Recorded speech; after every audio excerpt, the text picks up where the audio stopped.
Araw sa atin lahat, hating gabi pala. Dito na naman tayo sa another episode ng ating vlogs, Badong Aratilis po. Pag-uusapan natin ngayon, ito po, no, pinakamataas o napakataas po ng hunger rate natin ngayon. Ang bilis po ng pag-akyat ng hunger rate natin. Nung nakaraang February ay 26.4 ang ating hunger rate. Ngayon po, tumaas na po, naging 35.6%. At ang pinakamalupit po nito, 52% po, ay mas mahigit kalahati po ng Pilipino ang nagsasabi na sila po ay mahirap. Tindi, no? Laganap na laganap po ang kahirapan, kawalan ng pag-asa, kagutuman. Pero siyempre, ang priority po, ito po nakakatakot, ayon po kay Conti, warrant of arrest ni Bato sa ICC, coming soon. Yan po ang inuuna nila eh. Ang daming problema ng Pilipinas, tutok lang tayo sa goal natin na ipakulong ang mga kakampi ni Duterte, no? Kasi Hoda, wala po. Kaya wala pong silbi tong ano eh. Tama si Hanilet, ek-ek lang to eh. Kung mismong gobyerno natin walang pakialam, no? Wala pong pakialam sa mga problema ng Pilipinas. Kung hindi politika, wala pong mangyayari. Yan po mga pag-uusapan natin. Pero bago yan, kung bago ka pa lang dito sa ating channel, mag-subscribe ka na. Dahil ito lang ang tanging channel na may kinikilingan, may pinapanigan, una sa balita, huli sa impormasyon. Kaya ano pang hinihintay nyo? Pindot na. Okay, pag-usapan po natin mga kapatid, no? Una po, ito po, alam nyo si Conti, dati hindi ko po pinoproblema yan, no? Yung mga sinasabi ni Conti, ano lang, labas-pasok lang. Ganun ba? Meron na bang warrant? Inaano pa natin, hinahamon pa natin. Asan na yung warrant? Di ba? Gumaganon pa tayo eh. Ngayon po, hindi na po pwedeng ignore natin kada sabihin ng babaeng ito. Dahil yan, sila din po yung una nagsabi na lalabas na yung warrant of arrest ni Tatay Digong, eh, 'di ba? Dapat natututo po tayo, no? Ito po sinabi na naman po nito ni Conti na lalabas na po coming soon yung atin pong warrant of arrest dito po kay Senator Bato. Maniwala na po tayo dahil alam naman natin na ito pong ating gobyerno ay sunod-sunuran po kung ano po sabihin ng mga dayuhan dito, no? Lalo na po yung ICC.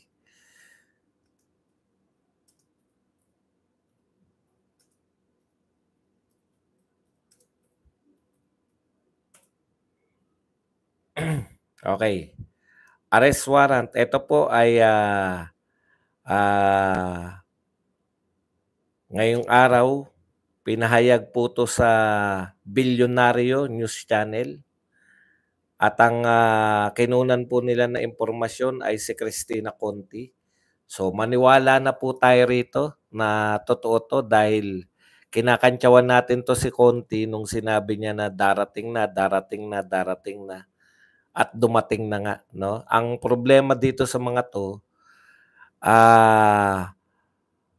wala pong ano yung kumbaga lihiman lahat eh. Biglang pag nariyan na dadakipin na. Kaya Senator Bato, alam ko pong matapang kayo, no? Pero may mga diskarte na po. Yung mga nauna yung senador, no? Baka pwede kayong humingi ng payo, no? Sa mga tao na kasi wala eh. Kahit na ano pong bravado na gagawin ninyo na handa kayong harapin yung ICC, kalokohan po yan. Paano nyo po maharap? Si Pangulong Duterte nga, hindi na po natin nakakausap. na hindi na po nakakapagbigay ng pahayag sa atin, wala na po talaga, 'no? Senator Bato, siguro kinakailangan na mas wais tayo, hindi yung, magpapakita tayo ng mas matapang, 'no? Okey. Mang Badong, bakit mo naman parang tinatakot si Bato? Eh, kung ang pagtingin niyo po sa pagbabalita ko ay pananakot,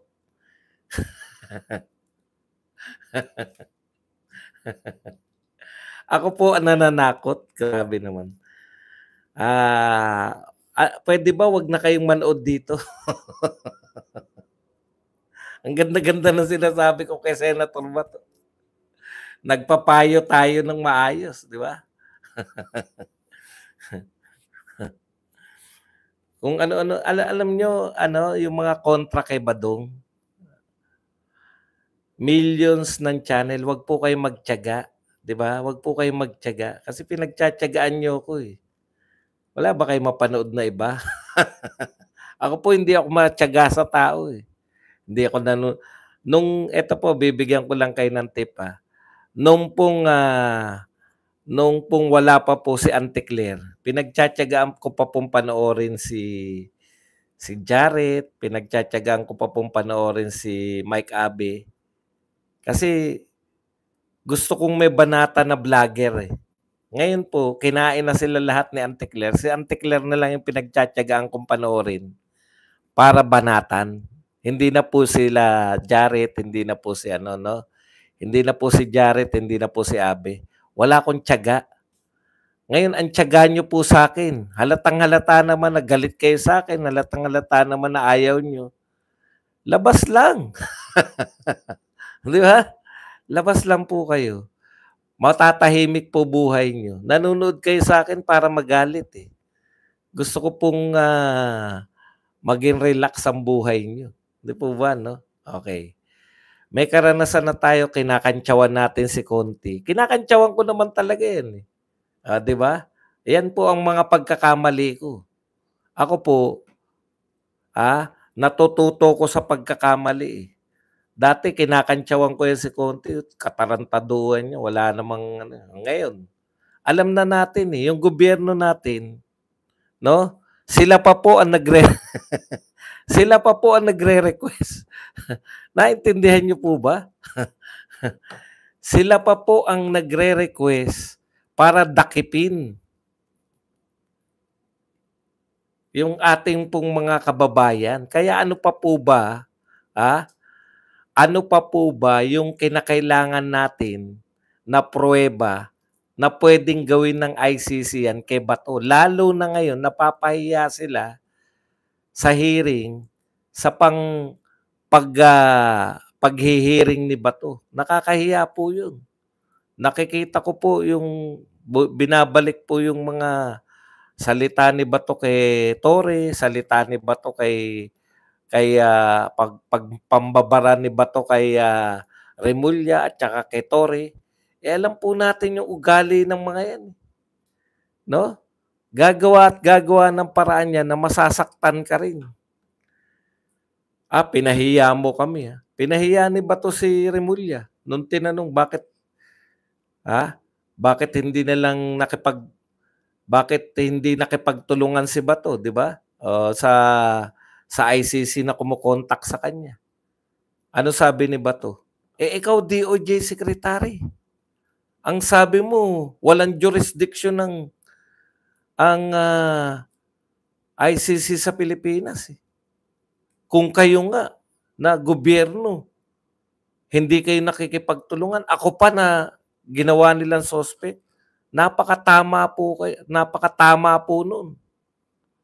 Yun po ang yung nagsasabi hanggang ngayon na si Bato ay mahina kokote, eh, yan po ang pinakamalaki niyong pagkakamali. Isa po si Bato sa pinakamagaling na senador natin ngayon. Maaaring nakita niyo kasi kalbo at mahilig magpatawa, eh, mana lang siya kay Duterte. Gano'n talaga. Bagay po sa kanya magpatawa, eh. Okey, tignan po natin 'no. Si Torre din pinahiya niya, 'di ba? Yung sinabi ni Cory, alam mo ba bakit prinevent mo si VP Sara? Eh, call ko po 'yun, eh. Call mo? Call mong lumabag sa batas? O yung pinigilan ni Torre si VP Sara na makita yung tatay sa Villamor Air Base at sa PAL. Yung tangang ano, yung 31 million, yung tangang 31 million, ayun fake news kayo. Kayo po ang fake news, kayong ewan ko bakit hindi kayo iniimbestigahan. 'Pag pro Marcos hindi fake news? Oh, yung nagpo-post na 31 million ang pangalan, nasaan daw po si VP Sara? Nung si Duterte daw po ay ang tagal sa airport, ang tagal daw po sa Villamor Air Base, hindi daw po nagpakita si VP Sara sa tabi ng ama niya.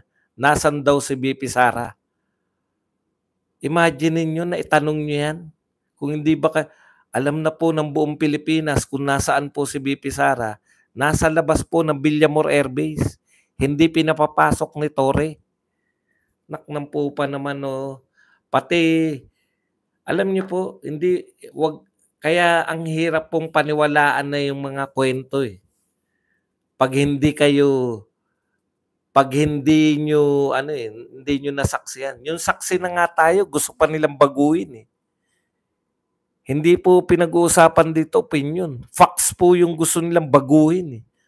Nasaan si VP Sara? Hindi namin nakita, nakatabi ni Duterte. Ang katabi lang ni Duterte, si Hanilet, si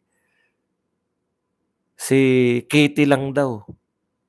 Eh putya, nasaan si VP Sara sa tingin mo? Nasa labas ng Villamor. Alam niyo po, maging matalas po tayo ngayon, no, sa ginagawa po. Eto po, umaangal na po ang mga businessman. Talamak, ang alam natin, 2 kidnapping lang. Eh putya, 13 kidnapping mula noong January. Eh ano po nangyari dun sa iba? 2 lang yung alam natin, etong Keke. Kinidnap na. Ngayon, imbis na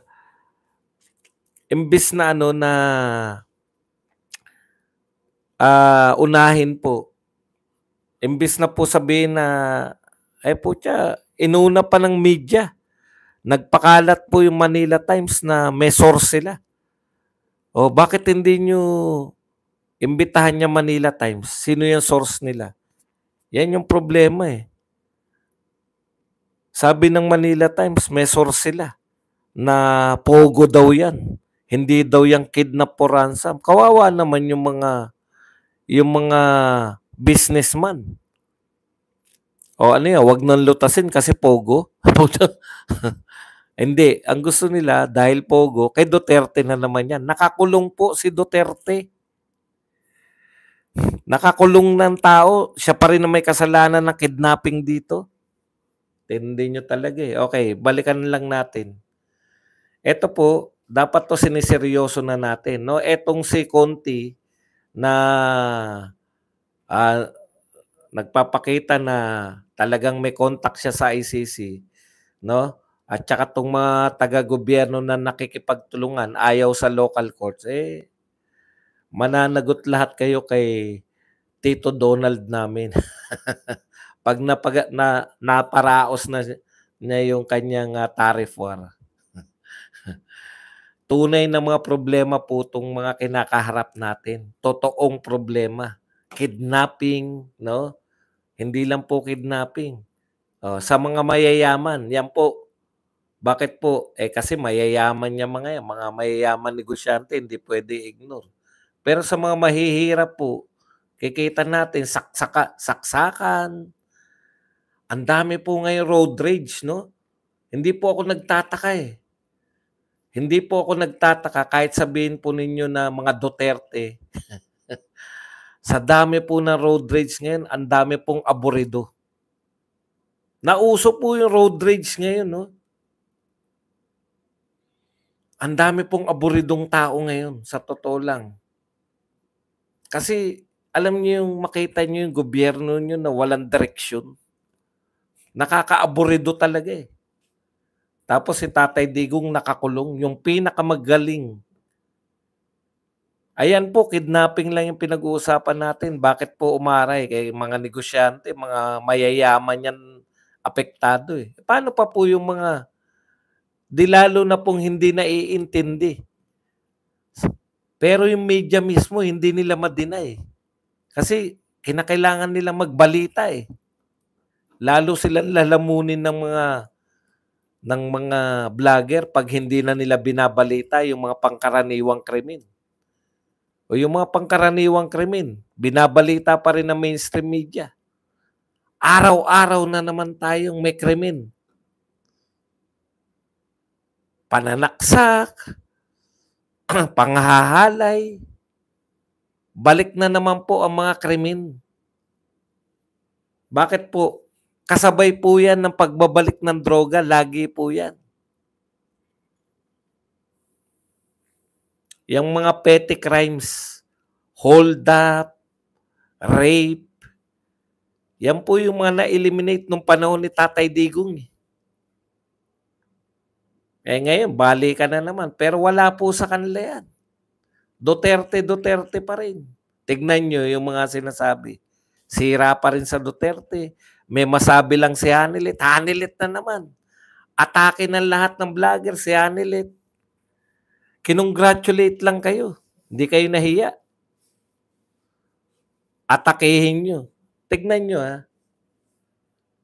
Tignan nyo po kung paano na lang yung utak ng mga Pilipino kung tinatanggap nyo na yan. Sarcasm yun, di ba? Congratulations. Yan na nahita ng Pilipinas. Dahil yung magaling na presidente, ginanyan nyo. O, diyan kayo sa ang ibig sabihin ni Hanilet, yan yung mahihitan nyo sa presidenteng palpak. Krimen, kidnapping, putya. Yung kidnapping, pang mayaman yan. Kompletos recados. May umaangal na mayayaman, kidnapping, umaangal yung mga mahirap. Kahit na anong krimen, holdapan, balik na po. Bumalik na po yung mga maliliit na krimen. Alam nyo, crime rate. Ang dami pong maliliit na krimen na hindi naman po. Yung apektado po mga mahirap. Ikaw ba na hold up? Wala po ako nakitang ng hold up na nag-report pa sa kapulisan. Noong araw, kami sa AH Trinidad, estudyante pa lang ako ng kolehiyo. Buong bus po yun. Hinold up kami, buong bus. Nagdeklara ng hold up dyan sa may super highway. Inisa-isa yun. Hindi po biglaan nyo, hold up to, bilisan nyo. Hindi po nagmamadali.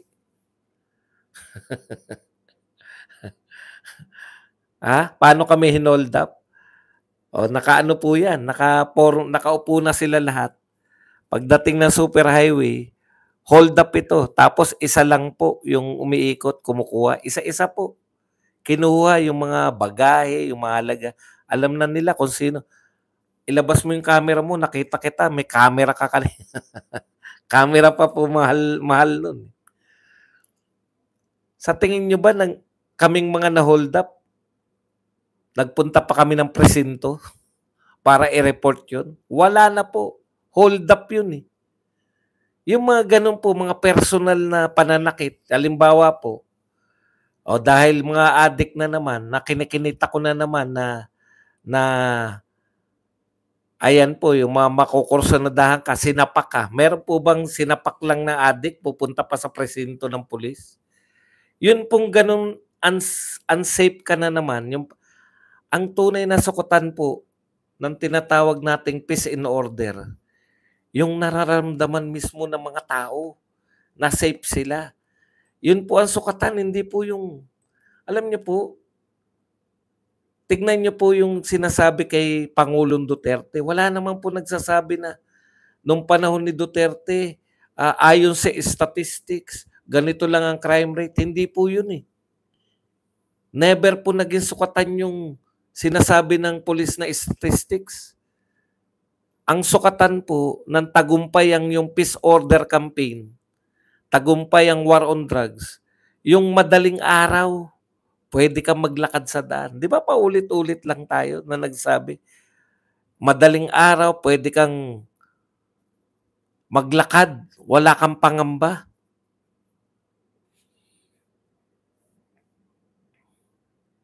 Yun po ang sukatan. Wala kang nakikitang adik. Takot yung mga adik lumabas. Putya kung ano-ano. Panahon ni Duterte, mga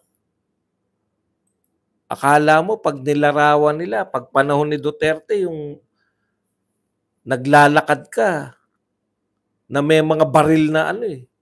Hindi naman putya, mas safe nga tayo.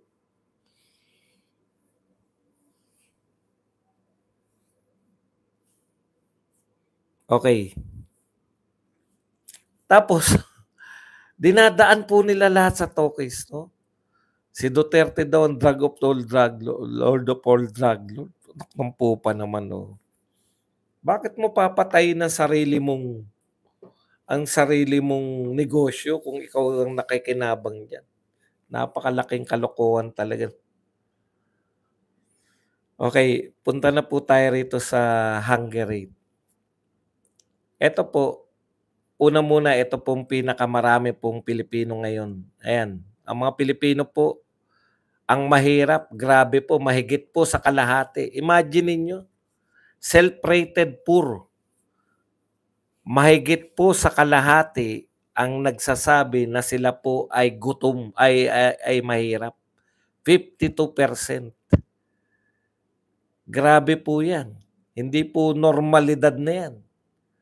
Self-rated poverty slightly rises to 52%. So ito po yung problemang dapat nilulutas. No? Mahigit kalahati ng populasyon mo, sinasabi na sila ay mahirap. Ano ang gagawin mo bilang gobyerno?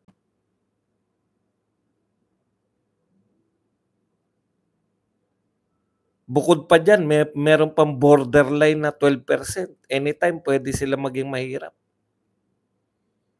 Self-rated, no? Etong March, tumaas pa. Mas dumadami pa po ang mahihirap na Pilipino. Ano po ang solusyon ng gobyerno natin? Makikipagtulungan kami sa ICC para madakip si Bato. Kidnapping. Pumalag na po ang business community. Imagine niyo, 13 na pala yan. Ano nangyari dun sa 11 na hindi natin alam? Malamang nagbayad ng ransom. Malamang nagbayad ng ransom kaya hindi na natin nabalitaan. Kaya po sila nagre-react dito ayon po dito sa presidente ng ECOP. Hindi na lang po Philippine Chamber of Commerce. Yung presidente po ng ECOP ang nagsabi po, ano ba yung sinabi? Kalimutan ko. Nawala yung tantos ko eh. Ano yung sinabi? Hindi pala, PCCI pala to. Iba pala yung sinabi ng ECOP. Ang sinabi po ng PCCI, no?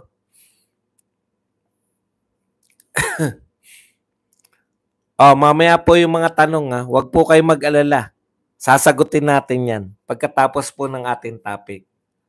Kaya po, dyan lang kayo. Kung ayaw nyo masagot, labas na kayo. Kung gusto nyo masagot, maghintay lang po kayo. Malapit na tayo dyan sa tanungan portion. Okay, balikan natin. Kaya po sila galit na galit, yung mga businessman. Kasi nagbigay na ng ransom. Pero pinatay pa rin. Ibig sabihin, normal na sa kanila. Bahagi na ng kanilang buhay ngayon. Panahon na to, magbibigay na lang ng ransom. Mayayaman naman sila, babawi na lang sila. Pero ito po ang kinatakot nila eh. Nagbigay na ng ransom, napatay pa. Ngayon, ang pronouncement pa ng media, putya, nag-react na lang sobrang tao eh. Sabi ng mga businessman, huwag niyong daanin dyan sa mga putya kung anong kalokohan na paliwanag ninyo. No?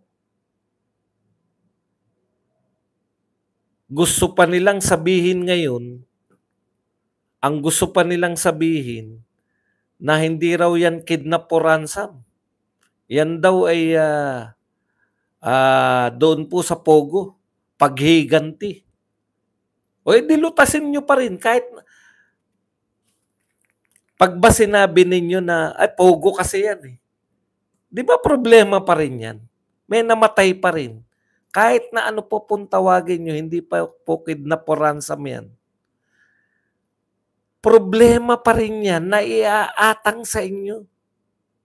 Mas malaki pa nga. Di ba? Oh, sino bang may kagagawan yan? Yang Pogo na, huwag nyo sabihin kay Duterte na naman yan. Sabi nyo nga, eto malamang mga Pogo to, wala na po silang hanap buhay. Oh. Hindi ko maintindihan kung ang kinakailangan nyo po, lutasin yung mga krimen na ganito. Hindi po yung maghanap ng sisi. Yan ang problema na po na natin mula nung simula eh. Nagsimula to, tong gobyerno na to, pag may problema, ay kay Duterte yan. Ay problema ni Duterte yan. Ay kay Duterte yan. 3 taon nang nanunungkulan, Duterte pa rin ang sinisisi. Eh putya, bakit pa kayo nanungkulan kung wala pala kayong kakayahang o wala kayong balak lutasin? Kasi pag sinabi na nilang Duterte, ay Duterte pala yan. Wala na tayong magagawa dyan, Duterte pala yan. Anak ng pupa. May magagawa po kayo. Kasi si Tatay Digong, wala po kami narinig. Kay Pinoy na problema yan, wag natin intindihin. Hindi po. Yung mga nagtayo sa Boracay, panahon lang ni Duterte yan. Yung mga nagtayo ng mga resort sa dagat, panahon ba ni Duterte yan? Naitayo yung resort? Hindi. Before Duterte. Anong ginawa ni Duterte? Oh, bakit kayo nagtayo ng resort sa dagat? Buwagin yan. Binuwag. Kasi hodang kailan na ipatayo yan, hindi sinabi ni Duterte, ay may problema tayo dito sa Boracay, pero dinatnan ko na to eh. Problema yan ng mga nauna eh. Hindi po. Kung ano nakita ni Duterte, yun po ang nilulutas niya. May problema sa droga, laganap. Sinabi ba ni Duterte, ay, panahon ni Pinoy ito eh. Ay, panahon pa nung araw pa to eh. Bakit tayo may droga? Hindi po. Nag-conduct siya ng war on drugs. Laganap ang korupsyon sa gobyerno. Anong ginawa ni Duterte? Ay, panahon pa yan eh. Hindi po. Mga PI kayo, pag hindi nyo tinigil yan, papasubo ko sa inyo pera nyo. Yung mga pera dyan. Mga PI kayo, tigilan nyo, kalalaglag ng bala dyan. Mga PI kayo, putya, sisingilin nyo kami riyan sa tubig. Isang mura lang ni Duterte. Tigil. Kaya marami pong galit kay Duterte, hindi dahil sa kapalpakan niya. Maraming galit kay Duterte dahil nasagasaan yung pinagkikitaan nila. Maraming galit kay Duterte dahil mga magnanakaw, mga drug lords, yung mga oligarkong hindi kumita, nagbayad ng buwis. Yan po. Magagalit talaga sila kay Duterte.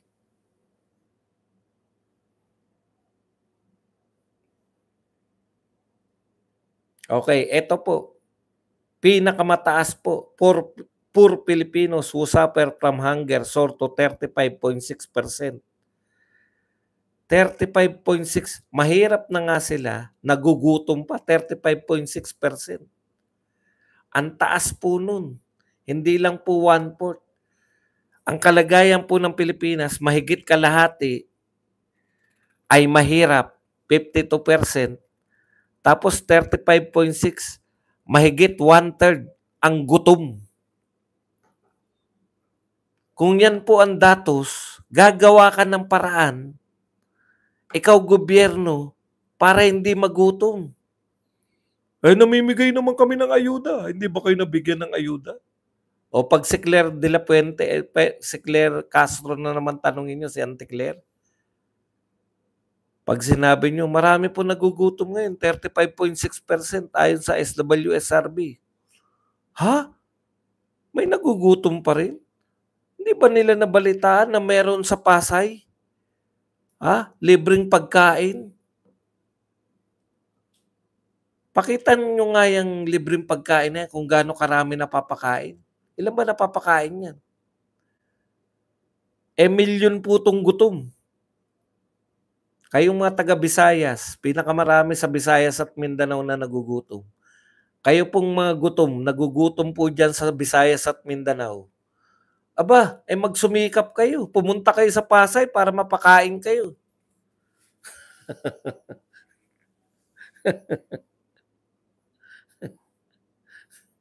Sinisi pa eh. Ha? meron ng ano yan? Ano yung proyekto sa Pasay? Tuwan-tuwa pa kayo. Ganyan po, di ba? Tutugunan niya mga yan. Tapos, ano pa pantugon nila? Sa kidnapping, handa natin yung PNP.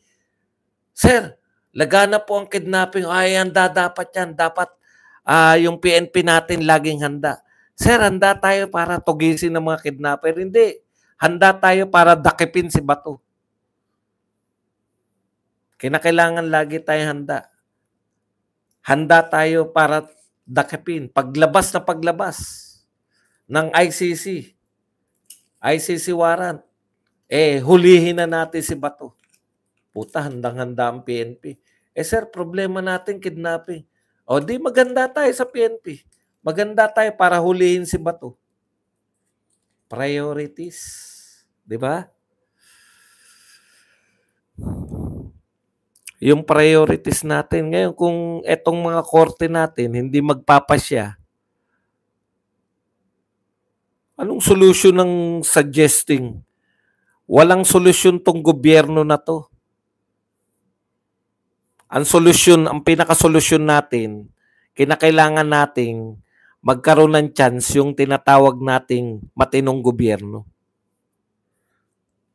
Ang ginagawa po nila, eto muna mga ginagawa ng gobyerno. Ang ginagawa po ng gobyerno, no? Yan, hahantingin na naman nila yan si Bato. Tapos eto, hinahunting po ngayon yung mga, tignan nyo po sa mga balita. Yan ang problema, krimen, kidnapping sa mayayaman, pangkaraniwang krimen sa mga mahirap. Tapos eto po, mamaya po mga tanong sasagutin po natin yan.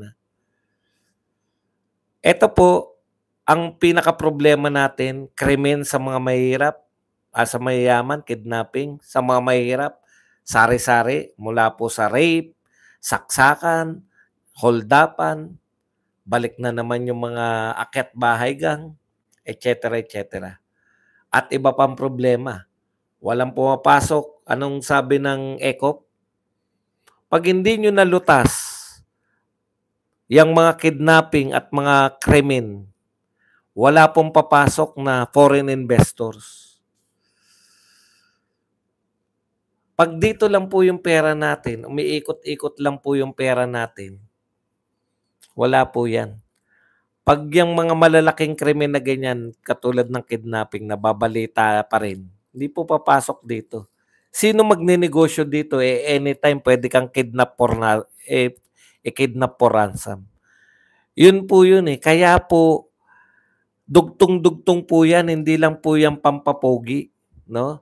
Yung pong peace and order, nakadugtong po yan sa investors. Investment, pati po yung kampanya laban po sa graft and corruption, nakarugtong po yan sa mga investor. Paano ka mag-invest sa lugar na panay graft and corruption? Panay red tape, panay suhol na suhol. No? Gusto mo magnegosyo, panay makikita mo, lagay.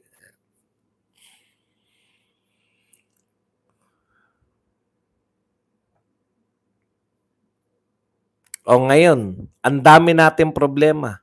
ano po ang nilulutas nila. Tignan niyo po yung dyaryo. Ano po mga sinasabi? Mga ang problema natin, to mga pro-China vlogger. Anong kinalaman ng pro-China vlogger sa kidnapping? Anong kinalaman? Hindi ko maintindihan talaga. Yan yung unahin, di ba? Atake sa mga vlogger. Wala pa akong nakitang vlogger na na-involve sa kidnapping. Wala pa akong nakitang vlogger na nang hold up eh.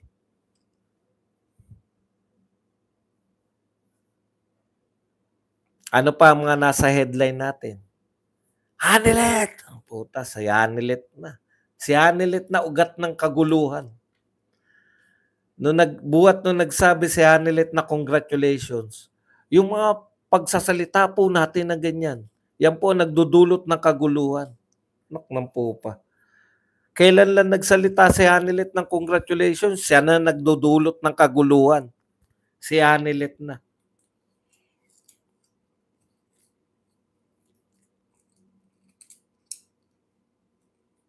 Anong mga laman ng dyaryo natin? May mga bago na naman natuklasan. Mga bagong Mary Grace Piatos. Pucha, wala pa rin. Sinampahan nyo na si BP Sara ng kaso. Gusto nyo pa rin na imbestigahan. Bakit hindi nagpapaliwanag si BP Sara? Ha? Bakit kinakailangan magpaliwanag? Kinasuhan nyo na nga. Kinasuhan na nila. Gusto pa nilang mapagpaliwanag. May pag-asa pa ba tayo? Sa gobyernong ito, wala tayong asahan. Kung ganyan po ang attitude, aasa ba kayo sa gobyerno na to? Ang pag-asa po natin, yung hope po natin, na gusto po nilang tanggalin sa atin, si Inday Sara, no? Proteksyonan po natin. Protect the Queen. Paano po natin mapoprotektahan yung Reyna? Kinakailangan pong ipanalo natin yung Duterte.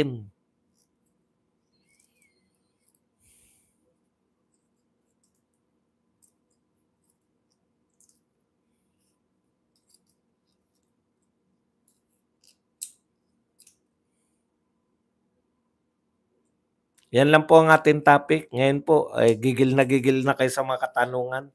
O ngayon po kayo magtanong. Mahirap po yung